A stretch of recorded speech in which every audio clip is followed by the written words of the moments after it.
Mis queridos hermanos y hermanas, que el Señor les bendiga mucho en este día. Ya estamos a jueves 13 de enero.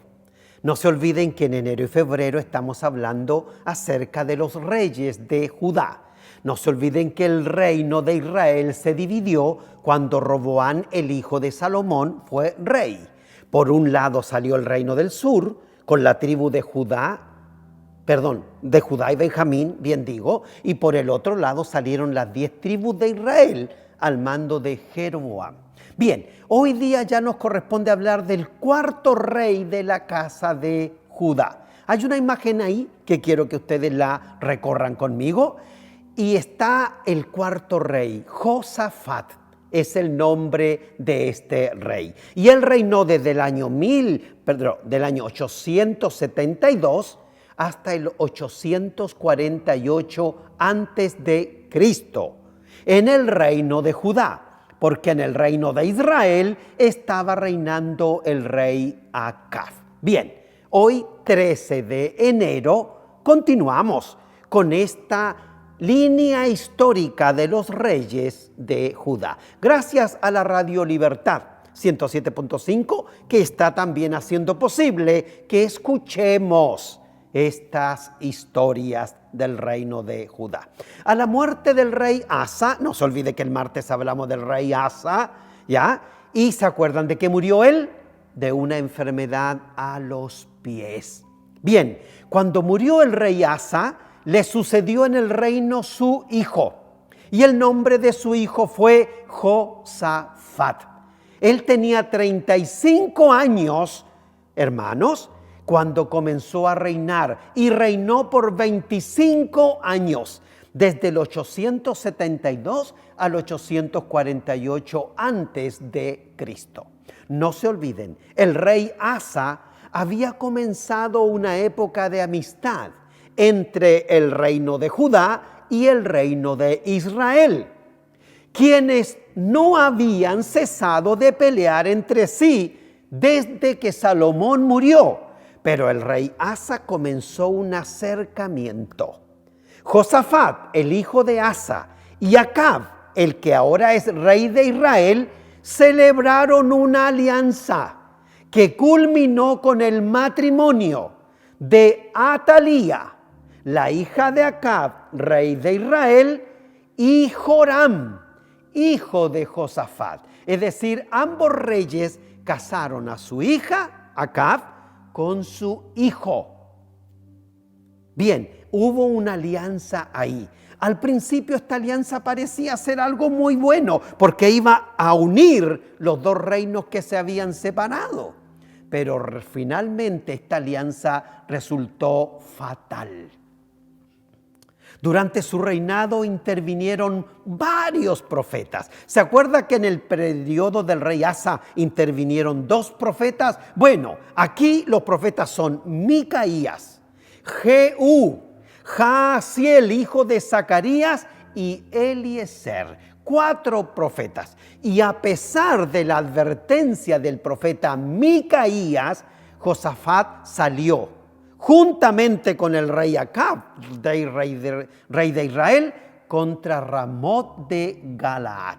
Ahí en el mapa está en un círculo rojo, Ramot de Galaad, ahí en la partecita de abajo. Ahí fueron estos 2 reyes, hermanos queridos, a pelear. Bueno, los 400 profetas de Josafat, rey de Judá, habían predicho la victoria. Vayan, porque van a salir victoriosos.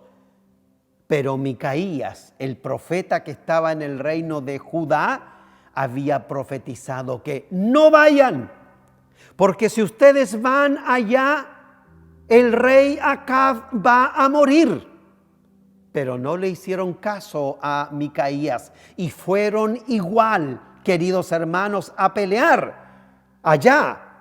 Y finalmente sucedió tal y como Micaías lo había profetizado. La unión de Josafat con el malvado rey Acab de Israel fue severamente reprendida por otro profeta más, el profeta Jehú. hijo del profeta que hablamos el martes, Hanani. Jehú es hijo de Hanani, y este profeta Jehú reprendió severamente al rey Acab. No se olviden que Hanani profetizó en el reinado del papá de Josafat. Bueno, al volver del norte, Josafat continuó con reformas religiosas y judiciales en el reino de Judá. Estas reformas las había comenzado su padre, el rey Asa, pero Josafat continuó con ellas. También Josafat instituyó un cuerpo judicial en Jerusalén para actuar algo así como la Corte Suprema del país. Política y religiosamente hablando, Josafat fue un buen rey. Conquistó Edom, lo cual le proporcionó una fuente de ingresos debido al comercio con los árabes.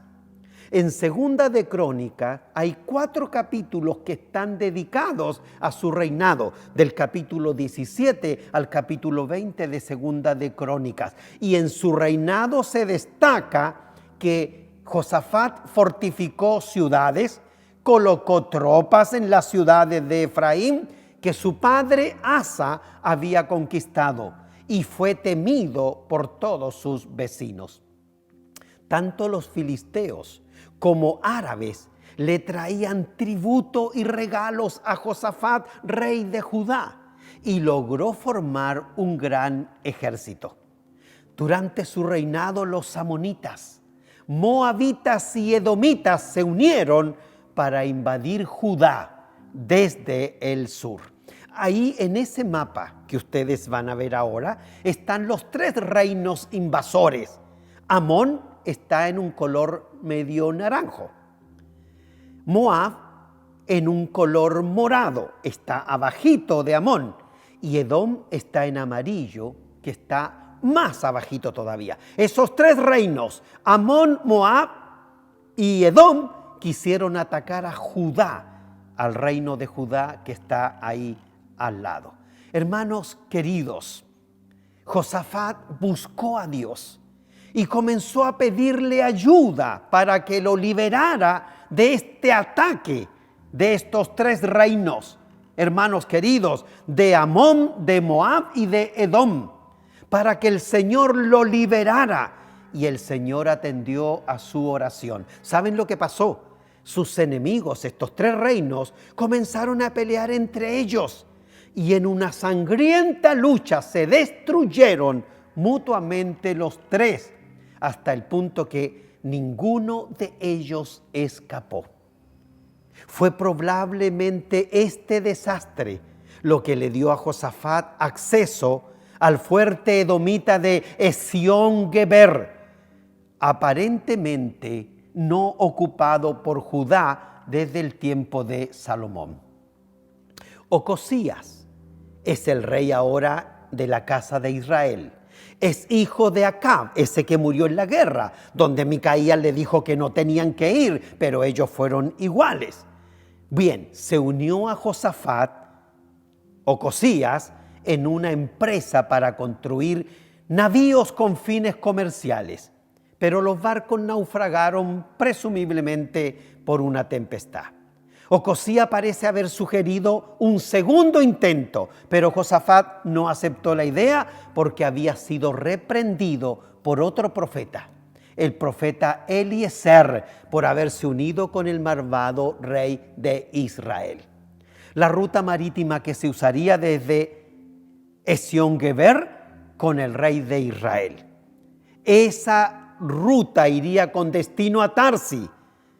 No ha sido, hermanos, utilizada. Ahí vemos un mapa donde dice abajo Esión-Geber. De ahí saldrían los barcos para ir hasta Tarsi en esta alianza. Más tarde Josafat se alió con Joram, otro hijo de Acab, en una campaña contra Moab que tuvo cierto éxito. Josafat murió. Fue sepultado en las tumbas reales de Jerusalén. En el libro de Joel encontramos que hablando sobre el juicio final, hace mención que este será el valle de Josafat.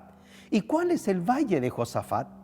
Dicho valle no tiene fundamento para aplicarlo a ninguna localidad conocida, aunque el uso del término valle ha dado lugar a algunas especulaciones. Josafat, que significa Jehová ha juzgado, hace referencia a juicio y por consiguiente parece probable que el valle de Josafat sea el mismo valle de la decisión y el mismo valle del Cedrón, ubicado entre Jerusalén y el Monte de los Olivos. La tradición tanto cristiana como judía y musulmana ha identificado el lugar del juicio final con el valle del Cedrón entre el Monte de los Olivos y Jerusalén. En ese mapa que ustedes están viendo ahí, ven el Monte de los Olivos y al ladito el valle de Cedrón que viene bajando por el costado. ¿Qué podemos aprender de este rey, Josafat? Su vida nos invita a imitarlo en sus momentos de obediencia. Cuando él se vio amenazado por estos tres reinos, él buscó a Dios y le pidió que lo librara y Dios lo libró, Dios lo escuchó, Dios hizo misericordia con él, él siguió la ley de Dios. Pero además, él hizo alianzas con el rey de Israel y Dios se lo había prohibido. Pero él desobedeció. Podemos ver que los reyes tienen una parte buena, una parte fiel, pero también hay una parte de desobediencia, que es un poco como la vida nuestra, porque en la vida nuestra nosotros a veces obedecemos, pero a veces no obedecemos. Y la historia nos muestra, especialmente la historia de estos reyes, que cuando obedecemos a Dios, Dios nos protege, Dios nos guía, Dios nos bendice, Dios nos guarda. Pero cuando somos desobedientes, no podemos esperar que Dios nos guarde, porque nuestra desobediencia nos hace apartarnos de Él. Hermosas lecciones estamos aprendiendo de la vida de estos reyes.